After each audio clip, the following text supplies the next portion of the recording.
Alright guys, kalau korang nak beli motor yang 250cc ada fairing dan harga bawah RM10,000. Itu dia guys, motor dia. Ini adalah CF motor 250 SR.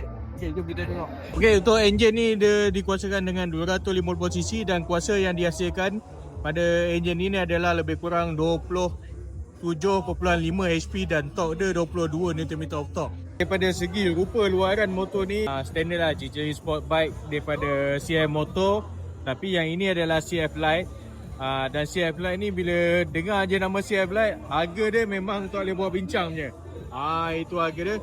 Harga dia adalah RM9,988 saja.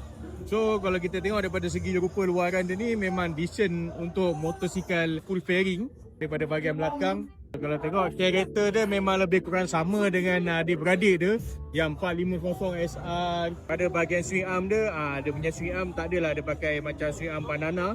Dan kita tengok pada bahagian panel dia, kalau tengok kat sini, handlebar dia pakai clip on. Clip on dia ni memang unik lah. Dia macam connect dengan triple clamp. Tapi korang masih boleh tukar lagi. Katakan nak tukar dia punya handle ni, korang boleh tukar kat, tak ada masalah. Dan lepas tu kalau tengok pada fork dia, walaupun dia bukan adalah USD fork, tapi dekat bahagian atas ni dia ada cover So menampakkan macam dia pakai fork ala-ala USD lah. Meter dia standard LCD biasa. Lepas tu dekat tengah ni dia ada USB charging, ada Type C ada, yang biasa pun ada. Lepas tu bahagian kunci dekat sini. Kat sini ada hazard light, ada starter dia. Yang sini biasalah standard. Lepas tu ada mode. Mode ni sebenarnya bukan adalah mode untuk riding, tapi adalah dia punya meter. Dia boleh tukar trip dan odometer lah. Lepas tu ada horn, signal dan juga high beam, low beam ni biasalah. Daripada depan pula kalau tengok memang standard lah, decent untuk CF motor.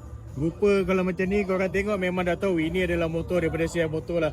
So walaupun harga dia bawah RM10,000 disebabkan motor ni lebih daripada 150cc, requirement dekat Malaysia mesti kena ada ABS. Jadi untuk tayar standard untuk 250cc, depan dia pakai 110/70 dan belakang dia pakai 140/70.